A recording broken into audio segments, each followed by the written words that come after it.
Hi, second grade families. This is Mrs. Carter. The purpose of this video is to just introduce all things second grade and introduce our curriculum to you. Most of this information you will have already seen in our All About Second Grade newsletter that I sent home at Meet the Teacher, but now that the year has gotten started, I think it's a great time to just re-go over some of those things. As always, if you have any questions, you can reach out to me via talking points or email. So our reading and writing curriculum, all Gahanna Elementary Schools use Wit and Wisdom. This program combines reading and writing instruction using themes. We have 4 themes this year that we will teach each quarter. The first module or unit is Seasons of Change, and that's what we have got started with already. It's a nonfiction and a fiction unit, and the kiddos will be doing some informational writing. Our other themes are the American West, which is a nonfiction reading and another informational writing unit. Module 3 is about civil rights, and Module 4 is about good eating. At the beginning of each of our modules, I'll send home a newsletter that introduces the unit to you.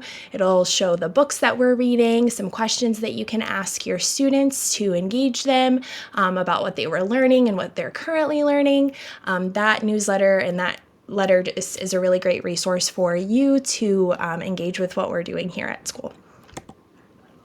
Our math curriculum, we use Bridges for math learning, and it includes a calendar component that's called Number Corner. It lasts about 15 to 20 minutes of the day.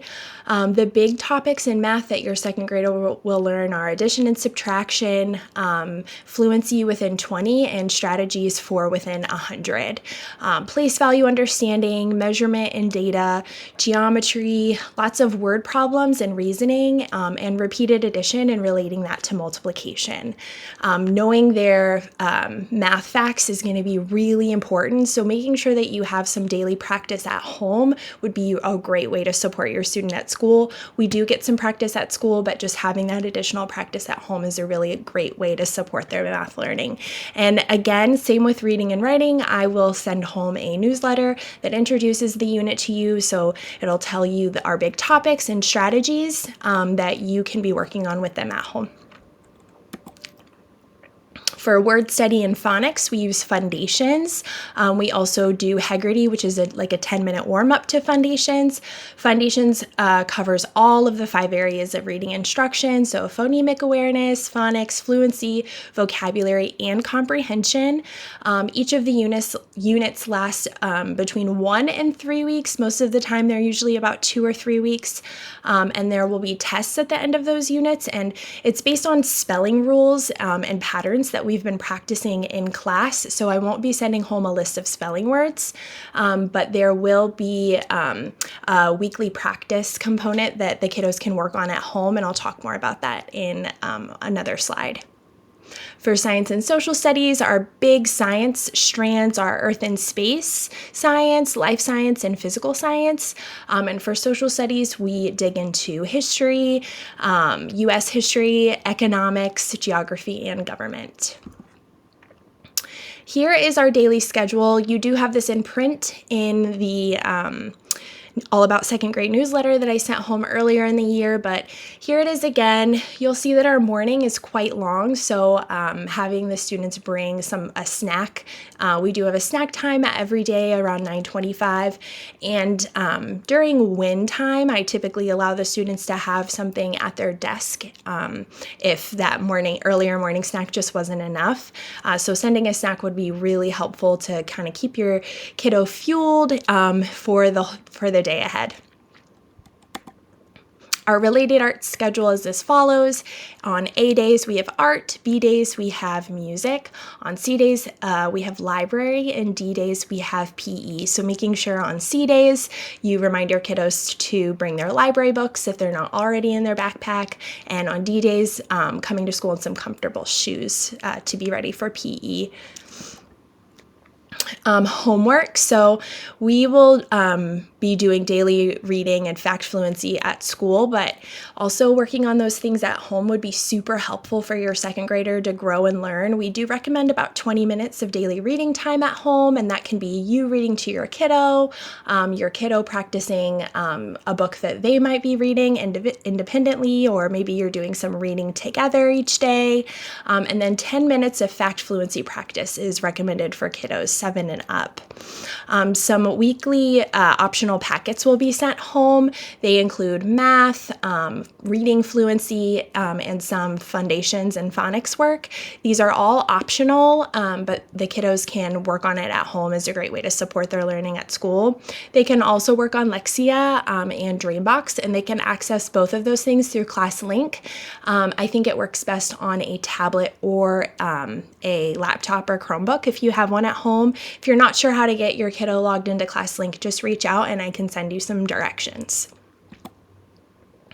So I mentioned earlier, snack will be at around 9:25 each day after related arts.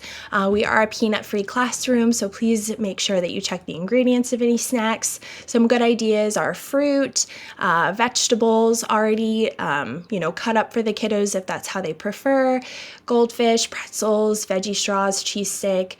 Please don't send your kiddo with candy. It might give them a sugar rush and a burst of energy, but it wouldn't be best long-term, especially with our long day of learning. They can bring water bottles to school, and we have them at our desk during snack, but then throughout the rest of the day, they have them at their cubbies, and if they need water, they can access it at any time.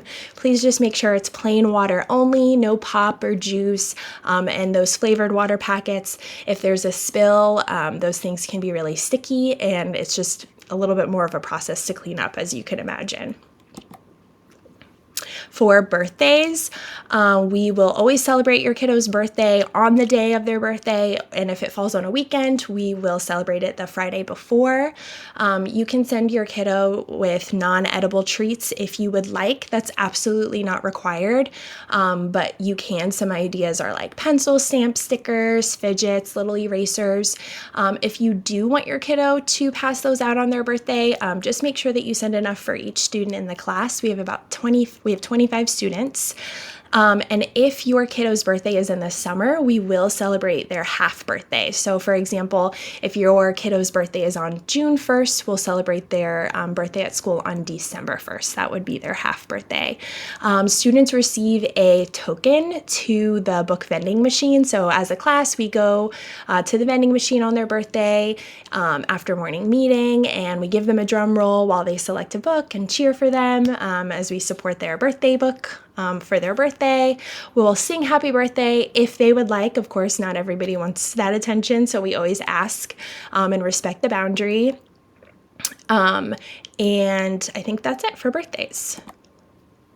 For communication, please make sure that you are signed up for Talking Points if you're not already. It's a really great way to communicate with me quickly, and I will communicate just quick, short updates or messages. You can use just the Talking Points app, but I'm also pretty sure there's a way that you can set up your Talking Points so that you can receive messages via text. I'll use Talking Points to share pictures of something fun we did that day, and even just quick reminders about testing or field trips. I will always send a monthly newsletter, which will give you more detailed information about our learning throughout the month at school and important dates and messages, just big ticket items that I want to communicate to you. Mrs.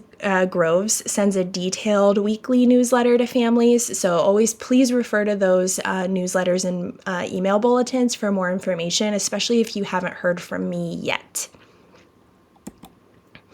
That's it for me, second grade families. I'm really looking forward to a great rest of the year. Like I mentioned before, please reach out with any questions, concerns that you have. You can do that via Talking Points or email. I will be checking both regularly, and I'll get back to you as soon as possible. Thank you.